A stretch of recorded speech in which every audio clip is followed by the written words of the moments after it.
बारे में समझेंगे।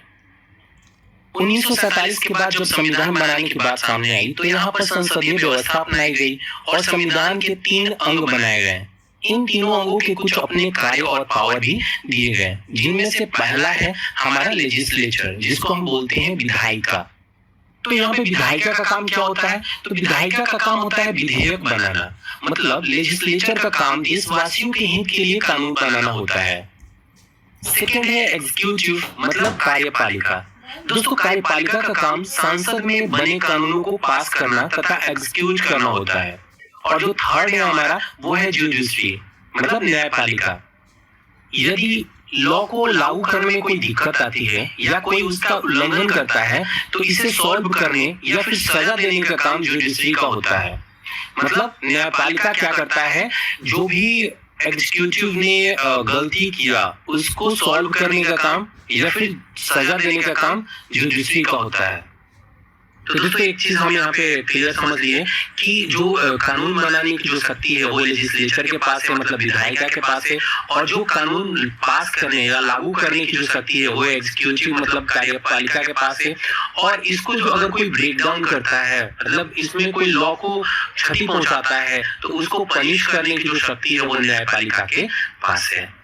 यहाँ पर फर्स्ट हम विधायिका की बात करते हैं, जो कानून बनाने का काम करती है। जैसे कि दोस्तों आपको पता होगा, हमारे यहाँ 2 स्तर पर सरकार बनाया जाता है, एक केंद्र स्तर पर और दूसरा राज्य स्तर पर। केंद्र स्तर पर विधायिका में कौन कौन से होते हैं और राज्य स्तर में कौन कौन से होते हैं, चलिए इसको हम जरा समझ लेते हैं।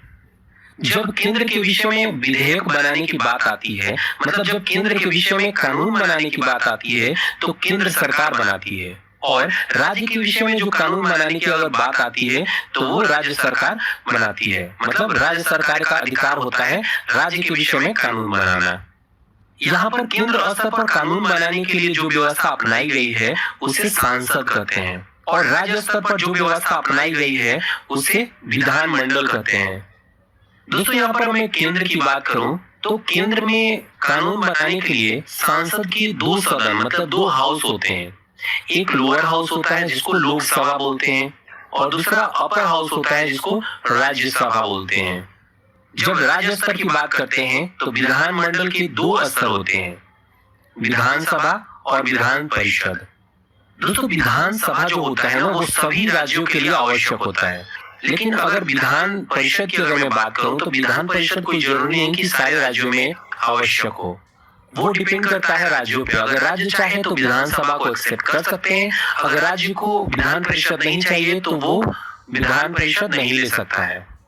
अभी टोटल अगर मैं बात करूं तो टोटल 7 राज्यों के पास विधान परिषद है, मतलब 7 राज्यों ने विधान परिषद ले रखा है। तो दोस्तों अब चलिए हम सेकंड बात कर लेते हैं कार्यपालिका के बारे में। कार्यपालिका में भी जो केंद्र स्तर पे और राज्य स्तर पे हमारी सरकारें होती हैं, ठीक है ना। तो केंद्र स्तर पर जो कार्यपालिका का जो सबसे प्रमुख होता है उसको राष्ट्रपति कहते हैं। मतलब जो राष्ट्रपति होता है वो कार्यपालिका का सबसे प्रमुख होता है, सबसे हेड होता है। मतलब राष्ट्रपति को पूरे देश का हेड माना जाता है। दूसरे स्थान पे आते हैं उपराष्ट्रपति, और तीसरे स्थान पे आते हैं प्रधानमंत्री। एक्चुअल में प्रधानमंत्री पूरे देश का वास्तविक हेड होते हैं। राष्ट्रपति को बहुत सारे पावर दी गई हैं, बट उन पावर का जो यूज होता है ना वो प्रधानमंत्री करते हैं, इसलिए उनको वास्तविक हेड माना जाता है। चौथे स्थान पे आता है मंत्रिमंडल। दोस्तों, मंत्रिमंडल का जो प्रमुख होता है मतलब जो प्रधान होता है वो प्रधानमंत्री होते हैं।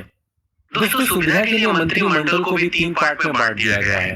पहला कैबिनेट मंत्री, दूसरा राज्य मंत्री और तीसरा उप मंत्री, जिनके अलग अलग काम होते हैं। मंत्रिमंडल के प्रत्येक मंत्री को सांसद का सदस्य होना अनिवार्य होता है। राज्य स्तर पे जो कार्यपालिका होती है उनके जो प्रमुख होते हैं वो राज्यपाल होते हैं। राष्ट्रपति की तरह ही राज्यपाल को भी पूरे राज्य का हेड माना जाता है, और जो वास्तविक हेड होते हैं वो मुख्यमंत्री होते हैं। ठीक उसी तरीके से मंत्री परिषद भी होते हैं राज्यों में। जो राज्य स्तर पे मंत्री परिषद होते हैं उनका विधानमंडल का सदस्य होना आवश्यक है। तो दोस्तों यहाँ पर एक क्वेश्चन उठता है कि जो प्रधानमंत्री है वो केंद्र में कार्यपालिका का भी सदस्य हैं और विधायिका के भी सदस्य हैं। विधायिका में जो लोकसभा है उनके भी सदस्य हैं। तो ये कैसे है? तो देखिए, तो जब तक नियुक्ति नहीं होती है, जैसे कि प्रधानमंत्री की नियुक्ति नहीं होती है, तो वो लोकसभा के ही सदस्य होते हैं। और जब प्रधानमंत्री की नियुक्ति हो जाती है, जो लोकसभा के जो सदस्य हैं, जो मेंबर ऑफ पार्लियामेंट है, वो अपना प्रधान चुन लेता है और प्रधानमंत्री की तरह वर्क करने लगते हैं, तो वो कार्यपालिका के सदस्य बन जाते हैं। तो उसी तरीके से मंत्री परिषद भी होते हैं। मंत्री परिषद जो होते हैं वो लोकसभा के सदस्य होते हैं। जब उनको मंत्री बना दिया जाता है तो वो एज अ कार्यपालिका के भी तरह काम करने लगते हैं।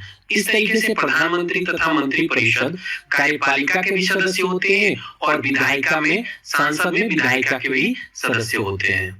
तीसरा अंग है न्यायपालिका, मतलब जुडिशरी। जैसे कि मैंने आपको पहले बताया कि कानून व्यवस्था को सही रूप से चलाने के लिए तथा कानून के अनुसार न चलने वालों को दंडित करने का काम जो होता है वो न्यायपालिका का होता है। मतलब सबको समान न्याय सुनिश्चित करना न्यायपालिका का असली काम होता है। भारत की न्यायपालिका स्वतंत्र तथा एकीकृत है। भारत की स्वतंत्र जुडिशरी का जो अपर लेवल है, मतलब जो शीर्ष है, वो सुप्रीम कोर्ट है, जिसका प्रधान चीफ जस्टिस होते हैं। सुप्रीम कोर्ट के निचले स्तर पर आता है हाई कोर्ट तथा इसके बाद डिस्ट्रिक्ट कोर्ट। सुप्रीम कोर्ट को अपना मामला तथा हाई कोर्ट से आए मामलों को सुलझाना होता है। भारत में फिलहाल 24 हाई कोर्ट हैं, लेकिन आंध्र प्रदेश के अरावली में देश का 25वां हाई कोर्ट बनने जा रहा है। इस तरीके से कुल जो हाई कोर्ट मिलाया जाए तो 25 हाई कोर्ट हो जाएंगे। अगर जुडिशरी तथा लेजिस्लेचर के बीच मतभेद या विवाद हो जाए तो इसका जो सुलह कराने का काम होता है वो राष्ट्रपति करते हैं। दोस्तों, जो डिस्ट्रिक्ट लेवल पे जितने भी विवाद होते हैं उनको डिस्ट्रिक्ट कोर्ट में सुलझाया जाता है। तो दोस्तों, आज की इस वीडियो में हमने तीनों अंग, लेजिस्लेचर, एग्जीक्यूटिव और जुडिशरी, तीनों को हम अच्छे तरीके से समझ लिया। अच्छे तरीके से हमने इसको क्लासिफाई कर दिया। हम जो हमारा नेक्स्ट वीडियो होगा वो राष्ट्रपति